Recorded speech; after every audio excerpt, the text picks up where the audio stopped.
Well, it's Christmas time. Christmas is come and gone, and we're starting on the new year, 2023. I hope everybody out there had a good Christmas. Anyway, this video is going to talk about my miles. What I thought I would do is talk about December miles, total year miles, and breakdown of some of the money that I made this year. But first, what I want to talk about is how I fell off my catwalk.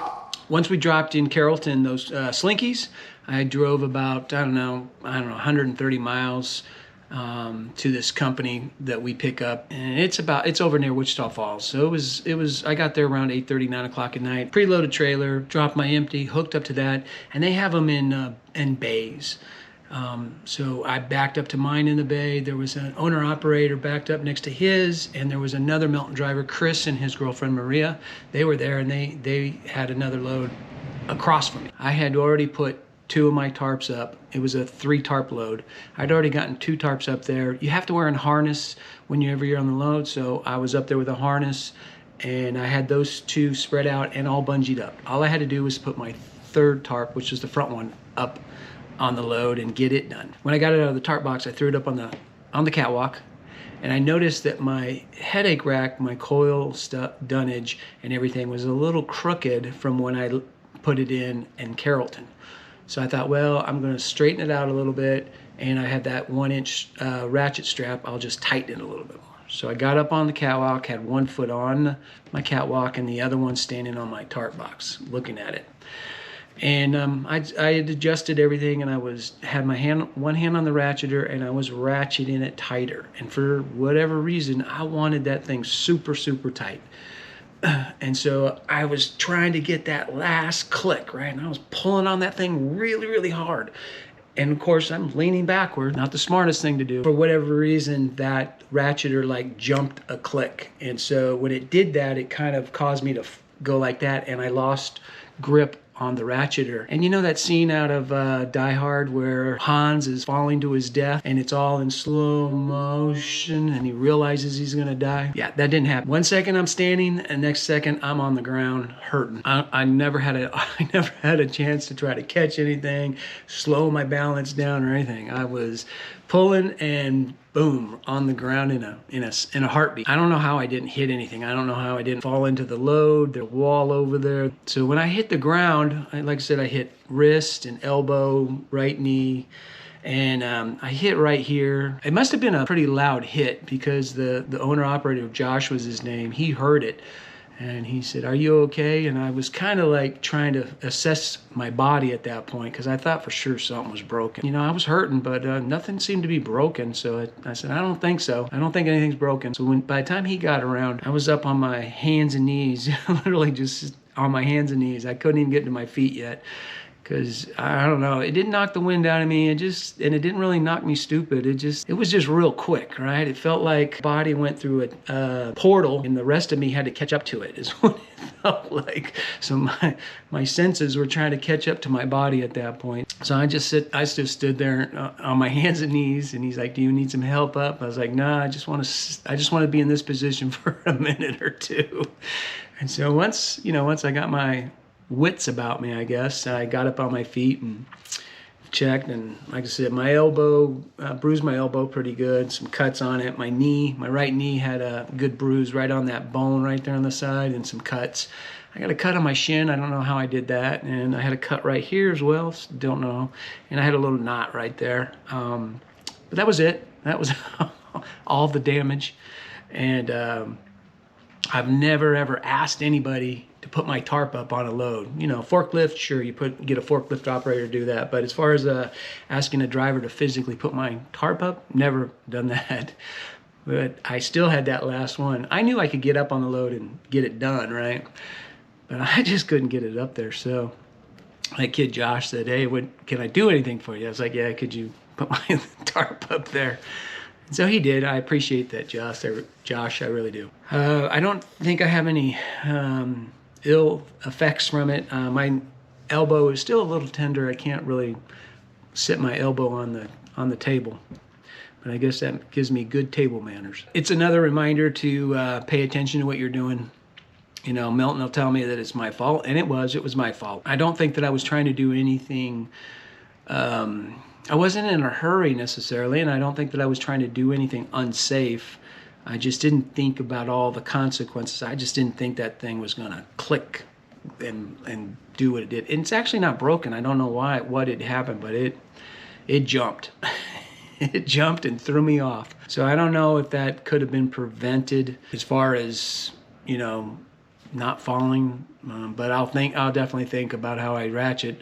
Probably turn the ratcheter the other way so that maybe I had an opportunity to catch something. I don't know. But again, I don't think I did anything unsafe. Just the nature of the business sometimes, right? On to new things. Really, this video is more about my miles. Miles for December, miles in the past for December, and how I figured all this out. This is my 4th December with Milton. I started with them in August of 2019. So 2019 December, 20 December, 21 December, and now 22. I have all of that data. Also, every year, I always take a week off for Thanksgiving, come back on my truck for 3 weeks, and I'm off for 2 weeks.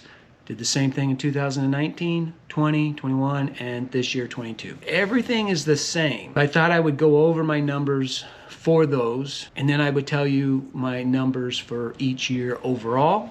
And I thought I'd just talk about money for this year, what I made and stuff like that. I'm probably gonna have to put my cheap Walmart glasses on to do this. Okay, so this year, that first week after I got off from Thanksgiving, I had the radiator issue, and got that fixed and things like that, and then got that load going to Houston. So the load going there and to Houston gave me a total of 1,453 miles for that week. So the second week I had 2 loads, picked up in Houston, and I went to Ohio. And then I picked up in Ohio and came down to Lake Charles. The total of those 2 loads was 2,495 miles. The last week I had 3 loads. On that Monday, I picked up near Houston and I took it to Carrollton, Texas.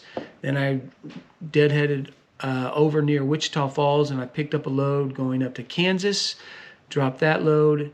And then in Kansas, I picked up another load and I took that to Robstown, Texas. That was near Corpus Christi. It was also about 125 miles from our Laredo terminal. So once I got that dropped, they deadheaded me over to our Laredo terminal. I got there Friday night. Saturday morning, they had no loads that could put me anywhere close to getting on home time for that Monday. I was released and allowed to deadhead from Laredo all the way home, which was over 400 miles.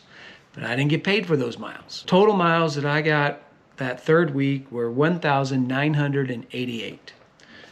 My total miles for those 3 weeks was 5,936. Were those good miles? No, not really. Were they bad miles? No. So let's talk about the miles that I got for the past 3 years. 2019, for 3 weeks of running, I had 7,711 miles. For 2020, I had 8,067 miles. And for 2021, last year, I ran 8,886 miles for those 3 weeks.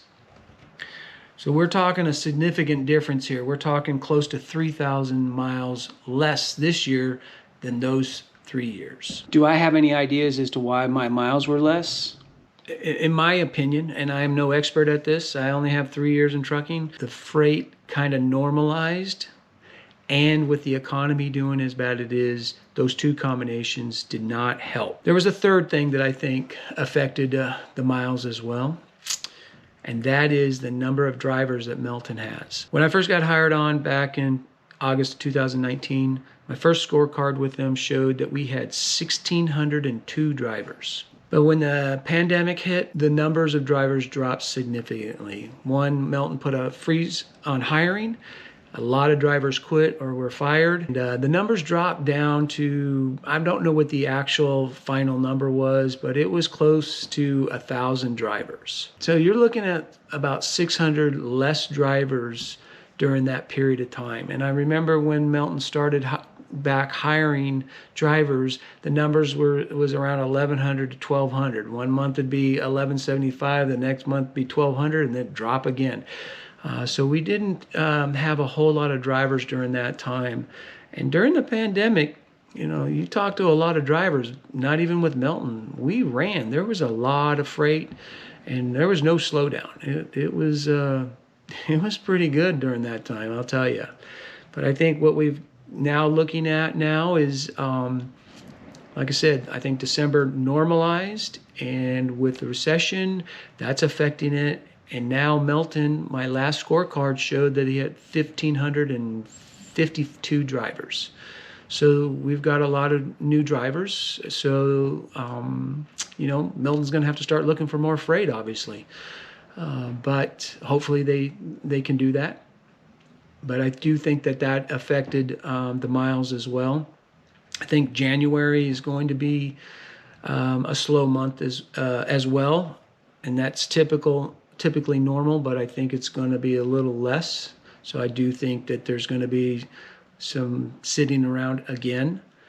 But hopefully, you know, February, March, it starts getting back to running more again, and we'll see how it goes. I'm confident that Melton will look for freight and try to get new customers and stuff like that, because Melton wants to hire more drivers. From what I understand, they want to be even 400 more than what they have right now.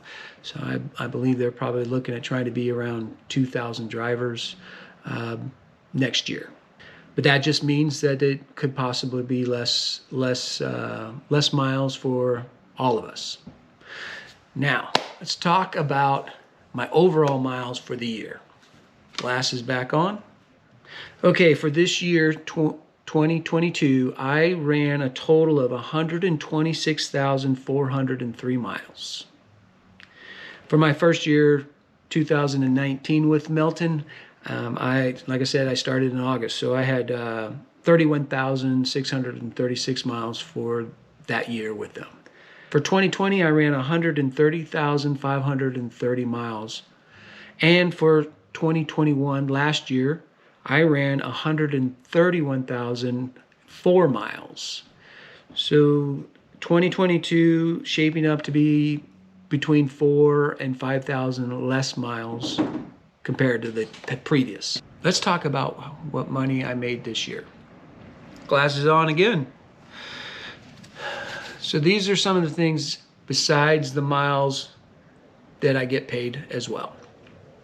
For holiday pay, $210. You get paid $30 for Christmas, New Year's, Thanksgiving, 4th of July, Labor Day. I don't remember them all, but it's a total of $210. Oversize, you get 6 cents more for oversize. I think I did 3 or 4 loads this year, $821.76. Repowers and extra stops. So for any repower, guys, trailer breaks down or whatever, you got to get home, whatever, you swap trailers, you get $25 extra for doing that. And if you have loads that have more than one stop, multiple stops, for each one of those stops, you get an extra $25. So for those two things I got $875. Detention. If you stay at a shipper constantly longer than 2 hours, you get paid detention pay. I made $295 in detention this year. Extra stops with a tarp. So if you got to take the tarp off, fold it back, whatever, it's an extra $10. I only had 3 of those, $30. Layover pay. Layover pay is they don't have any loads for you or whatever. You spend longer than 24 hours sitting, or breakdown is I kind of lump that into there as well. Breakdown pay. My truck broke down in June, down for 2 weeks, that type of thing. I had $1,500 in layover breakdown pay. Road warrior pay. This is the first year that Melton has done the whole year of road warrior pay. They did the last 3 months of last year. I don't know if they're going to do it in 2023. But basically, if you stay out longer than 21 days at a time, you get an extra $200 or an extra home time, depending on what you want. I never took the home time. I have plenty of home time saved up. So the total was $2,200. Tarp pay, $100 tarp. That's to put the tarp on and take it off. So for me, I did $6,250 in tarp pay. Fuel bonus. You get Every quarter you get a fuel bonus for how well you manage your fuel. For me, I'm not very good at it, and I only received $1,146.75. I could have, had I done everything correctly, a total of $6,000 for the year. So that's something I need to work on. And lastly, vacation pay. For these 2 weeks that I'm on, I always take my vacation pay. I get paid for 2 weeks. I'm not sure what that is just yet because I have not received that yet on the next settlement, but it's going to be somewhere around $3,000 or more. So I will receive that on my last settlement for the year. How much money is that overall for the year? It's roughly $95,000 for me. I'm not disappointed in my finances at all. So where can I do better? Also, I'm in a position right now with Milton that I have over 400,000 miles with them. The next cents per mile bump is at 600,000 miles. So that's not going to happen this year. It probably wouldn't happen until 2024. It's not somewhere where I'm going to make more money. So where can I look at making some extra money while working for Milton? Really, the place that I lack is in my fuel bonuses. Like I said, I could get $6,000 more a year in fuel bonus if I maxed out in all categories. So my goal when I get back on my truck in January is that I'm going to do a 30-day challenge of myself. And I'm going to drive, no matter what, 65 miles or under and see how well my fuel mileage changes with Milton. And we'll see what happens. But that's what I'm going to do. That's my challenge to me, and we'll see how that goes. At the end of the year, at the end of this day, I'm very happy with Milton. I have no complaints about Milton. I'm not going to another flatbed company. I think somebody wrote on one of the things saying, you know, better flatbed companies. I don't believe that you're going to make any more miles by switching to another flatbed company.